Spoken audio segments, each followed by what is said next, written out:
Pais da Igreja e a indissolubilidade do matrimônio e o novo casamento de pessoas divorciadas é um adultério. Estudo patrístico. Aqui está os pais da Igreja. Introdução. Nesta matéria abordaremos o novo casamento de pessoas divorciadas é um adultério, na perspectiva da Igreja primitiva, da indissolubilidade do matrimônio e da sua validade dentro das Escrituras para a vida do casal. Assim define o ensino oficial da Igreja primitiva, o matrimônio. A aliança matrimonial, pela qual o homem e a mulher constituem entre si uma comunhão para a vida toda, e é ordenada por sua índole natural ao bem dos cônjuges e à geração e à educação da prole, e foi elevada entre os batizados à dignidade do sacramento por Cristo Senhor. Catecismo da Igreja Católica, página 1600. A íntima comunhão de vida e de amor conjugal que o Criador fundou e doutou como suas leis o próprio. Deus é o autor do matrimônio. A convocação para o matrimônio está inscrita na própria natureza do homem e da mulher, conforme saíram da mão do Criador. O casamento não é uma instituição simplesmente humana, apesar de inúmeras variações que sofreu durante o curso dos séculos, nas diferentes culturas, estruturas sociais e atitudes espirituais. Essa diversidade não deve fazer esquecer os traços comuns e permanentes, ainda que a dignidade dessa instituição não transpareça em toda parte com a mesma clareza. E existe, contudo, em todas as culturas, um certo sentido da grandeza da união matrimonial, a salvação da pessoa e da sociedade humana está estreitamente ligada ao bem-estar da comunidade conjugal e familiar. Catecismo da Igreja Católica, 1600. O matrimônio e a Igreja primitiva. O pastor Hermes, às vezes chamado simplesmente de O Pastor, é uma obra literária cristã do século II depois de Cristo, considerada como parte do cânon bíblico por alguns padres da Igreja, no período inicial do cristianismo, e teve grande autoridade entre os séculos II e o IV depois de Cristo, juntamente com alguns apócrifos. O texto estava encadernado juntamente com o Novo Testamento no Codex Sinaíticos. O que ele fala? O que o marido deve fazer se a mulher continuar em disposição de adultério? Que ele se separe dela e que o marido continue solteiro, mas se ele se separar da sua esposa e se casar com outra, ele também comete adultério. O pastor 4, 1 e 6. Inácio de Antioquia. Foi um bispo de Antioquia na Síria, que serviu por volta de 70 depois de Cristo, aonde escreveu diversas cartas para as comunidades cristãs, discípulo do apóstolo João, também conheceu Paulo e foi sucessor de Pedro na igreja de Antioquia e sofreu o martírio na capital, e ele foi preso por ser cristão e levado acorrentado a Roma para ser executado. O que ele fala? Foge às más artes, prega antes contra elas, fala às minhas irmãs que amem ao Senhor e se contente com seus maridos na carne e no espírito. Da mesma forma se recomendam aos meus irmãos e em nome do Senhor Jesus Cristo, que amem as suas esposas como o Senhor ama a sua igreja. Se alguém é capaz de perseverar na castidade em honra da carne do Senhor, persevere sem orgulho. Caso se orgulhar, está perdido. Se ainda for tido como mais do que o bispo, está corrompido. Convém que os homens e as senhoras se casem e constituem-se união, como consentimento do bispo, a fim de que o casamento se realize segundo o Senhor e não conforme as paixões. Tudo se faça para a honra de Deus. Carta de Policarpo V. Justino Martim. Serviu por volta de 100 a 165. Também é conhecido como Justino Martim e foi um teólogo romano no século II. Martim é santo da Igreja Católica. No que diz respeito à castidade, Jesus tem isto a dizer: se alguém olhar com cobiça para uma mulher e ela diante de Deus já cometeu adultério em seu coração. E quem casar com a mulher que se divorciou de outro marido comete adultério. De acordo com o nosso mestre, assim como eles são pecadores e que contraem um segundo casamento, apesar de estar de acordo com a lei humana, assim também eles são pecadores, que olham com desejo sexual para uma mulher. Ele repudia não só quem realmente comete adultério, mas mesmo quem deseja fazê-lo. Não só para as nossas ações são manifestas a Deus, mas até mesmo os nossos pensamentos. Primeira Apologia 15. Clemente de Alexandria. São Clemente foi um teólogo grego antigo e chefe da escola catequética de Alexandria e nasceu em Atenas. A data é desconhecida. Ele morreu por volta de 215 depois de Cristo. Ele foi também professor de Orígenes. O que ele fala? Agora que as escrituras aconselham o casamento e não permite liberação da união, e é expressamente contido na lei, tu deveras se separar da tua mulher, a não ser por causa de fornicação, que considera fornicação o casamento daqueles separados enquanto o outro ainda está viva.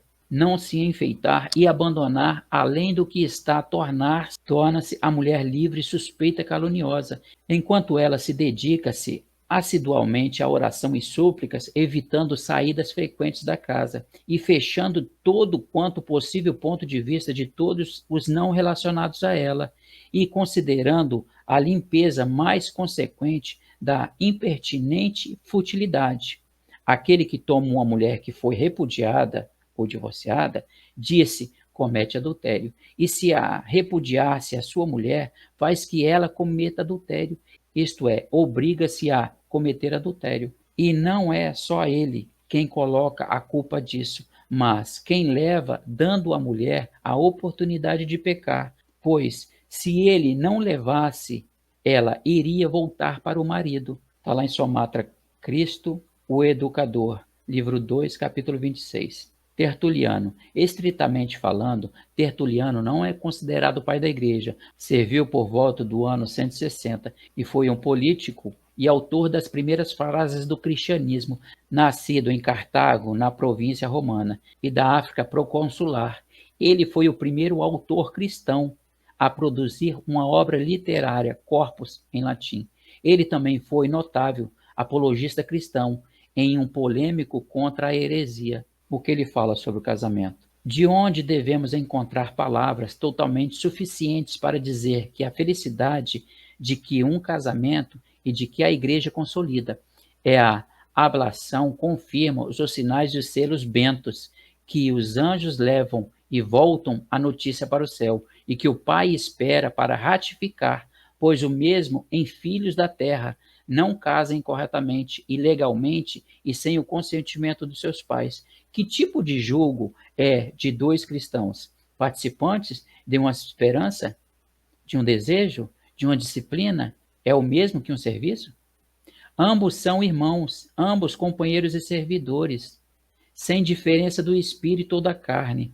Não são verdadeira dois em uma só carne? Onde a carne é uma, um é o espírito?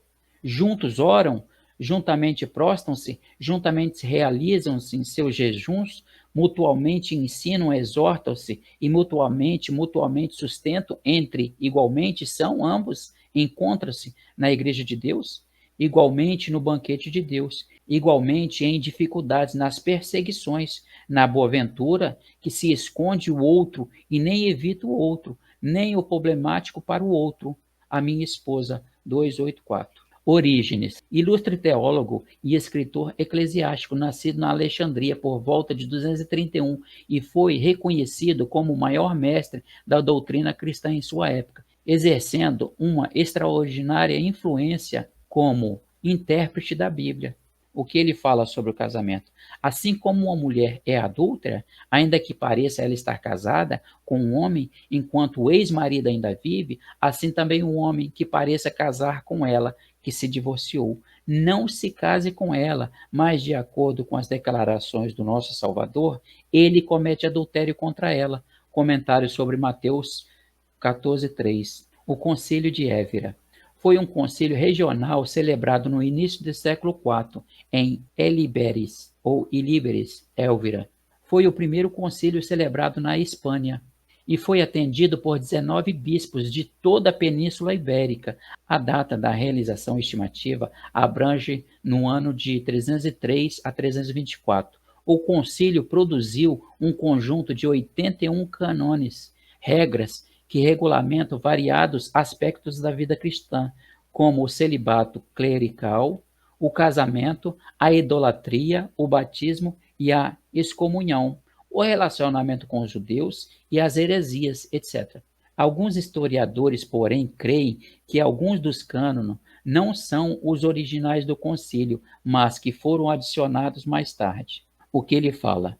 Da mesma forma, as mulheres que deixaram seus maridos sem causa prévia e unir-se com outros não pode sequer na morte receber a comunhão.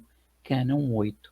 Da mesma forma, uma mulher batizada que deixou seu marido adúltero, batizado, e casar com outro, o seu casamento dessa forma é proibido. Se ela sim se casou e se ela não pode mais receber a comunhão, até que a morte do seu ex-marido, pelo menos, mas, por acaso, no caso da necessidade de doença, que seja dado. Cânon 9. São João Crisóstomo, doutor da Igreja Antioquia, por volta de 347, na Comana Pôntica, 14 de setembro de 407, e foi um arcebispo da Constantinopla, um dos mais importantes patrônimos do cristianismo primitivo, e é conhecido por suas poderosas homilias, por sua habilidade em oratória e por sua denúncia dos abusos cometidos por líderes políticos e eclesiásticos de sua época, tido como o maior pregador que já subiu em um púlpito cristão. O que ele disse sobre o casamento? O que Deus uniu, o homem não separa. Mateus 19:6. Veja a sabedoria de um professor. Quero dizer, o que foi perguntado? É lícito? E ele não disse de uma só vez. Não é lícito. Para que não ser perturbado e colocar em desordem, mas antes da decisão, pelo seu argumento, rendeu esse manifesto, mostrando que ele próprio e também o mandamento de seu pai, e que não está em disposição a Moisés, que mandou essas coisas, mas em pleno acordo com ele. Mas agora, tanto pelo modo da criação e tanto pelo modo legislador, ele mostrou que um só homem deve viver com uma mulher continuamente e nunca romper com ela. Homilia de Mateus 19, de 3 a 10. Basílio Magno nasceu por volta do ano 329 em Cesareia da Capadócia e chegou a ser um dos padres da Igreja grega e o mais brilhante do século IV, um dos mais influentes teólogos a apoiar o credo de Nicéia. Morreu em torno de 379. O que ele diz sobre o casamento? Um homem que se casa com uma mulher de outro homem que foi levada para longe dele será cobrado como adultério, no caso da primeira mulher, mas se no caso da segunda, ele será inocente. Segunda carta canônica a Amfilochius, 199, 37, explicando essa segunda parte. Se a mulher casada ela for deixada, ele está livre para casar com outra. Ambrosiaster foi um escritor de um comentário das epístolas de Paulo nas breves palavras, mas importante na matéria, e valioso por sua crítica à versão latina no Novo Testamento. O que ele diz sobre o casamento? Pois esta razão deixará o homem pai e mãe, se unirá à sua mulher e serão dois em uma só carne. Para recomendar esta unidade, ele fornece um exemplo de unidade, justamente como um homem e uma mulher são em uma natureza sim Cristo e a Igreja, e são reconhecidos como um pela fé. Este é o grande mistério, quero dizer, em referência a Cristo e a Igreja. Ele quer dizer que o grande sinal deste mistério está na unidade do homem e a mulher. Assim como o homem abandona os seus pais e se unirá à sua mulher, ele também abandona todos os erros e se unirá à Igreja e se sujeitará à sua cabeça, que é Cristo, em Efésios 5:31.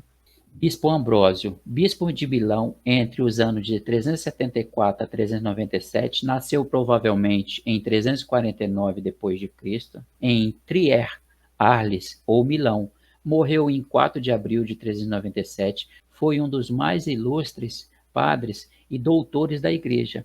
O que ele diz sobre o casamento? Não há nada mais mortal do que estar casado com alguém que é estranho para a fé, onde as paixões da luxúria e da disserção e dos males do sacrilégio são inflamados, uma vez que a cerimônia do casamento deve ser santificada pelo véu sacerdotal e abençoada, como isso pode ser chamado de cerimônia de casamento, em não houver acordo na fé. A Virgílio, carta 19:7. E ele continua: ninguém está autorizado a conhecer outra mulher que não seja sua esposa. O direito marital é dado por essa razão, a menos que você caia na armadilha e peque contra uma mulher estranha. Se você está ligado a uma mulher, não peça divórcio, pois você não está permitido, enquanto a sua esposa vive, para se casar com outra. Abraão 1:7-59. E ele continua: nós não dizemos que o casamento não foi santificado por Cristo, uma vez que a palavra de Deus diz: dois serão uma só carne, em um espírito. Mas antes de nascermos, somos levados ao nosso objetivo final e o ministério da operação de Deus, que é mais excelente do que o remédio para as fraquezas humanas. Justamente é a boa esposa louvada, mas uma virgem piedosa e mais justamente perfeita, para Círcios, carta 42:3. Bispo Paciano. Ele foi um bispo de Barcelona durante o século IV. O seu episcopato durou de 365 até a sua morte, sucedendo Pretestato, que compareceu num concílio da igreja em Sérdica, atualmente Sofia, em Bulgária, em 347, concílio da Sérdica, e que foi o primeiro bispo de Barcelona registrado. Considerado um pai da igreja, Paciano foi elogiado na sua obra de Jerônimo em Viris Illustribus, na qual ele elogia a sua eloquência, erudição e castidade e santidade. O que ele diz sobre o casamento? Essas são as núpcias do Senhor, para com que esse grande sacramento com eles possam se tornar dois em uma só carne, Cristo e a igreja. Estas denúncias ao povo cristão nasce quando o Espírito do Senhor desce sobre este povo, o sermão sobre o batismo 6. Bispo Jerônimo, e também conhecido como Jerônimo de Estridão. Estridão, de 347, Belém, 30 de setembro de 420. Foi um sacerdote cristão ilírio, destacado como teólogo, escritor e confessor, e considerado santo e doutor da Igreja Católica, filho de Eusébio, da cidade de Estridão, na fronteira entre a Dalmácia e Macedônia. O mais conhecido em sua tradução da Bíblia para o latim, conhecido como a Vulgata, por seus comentários sobre o Evangelho dos Hebreus, mas a sua lista de obras é extensa. O que ele diz sobre o casamento? O apóstolo tem assim cortado cada apelo e declarou claramente que, se a sua mulher se casar novamente enquanto seu marido está vivo, ela está em adultério. Um marido pode ser um adúltero ou sodomita, e ele pode estar manchado com todo crime e pode ter sido deixado por sua esposa por causa de seus pecados. Mas se ele ainda é marido dela enquanto viver, ela não pode se casar com outro. Carta 55.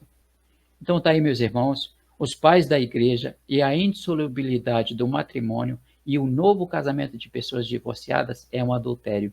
Então vocês analisam textos junto, é claro, com a Bíblia, e vocês vão ter a resposta que vocês procuram, tá bom? Fique com Deus, tá? Deus os abençoe.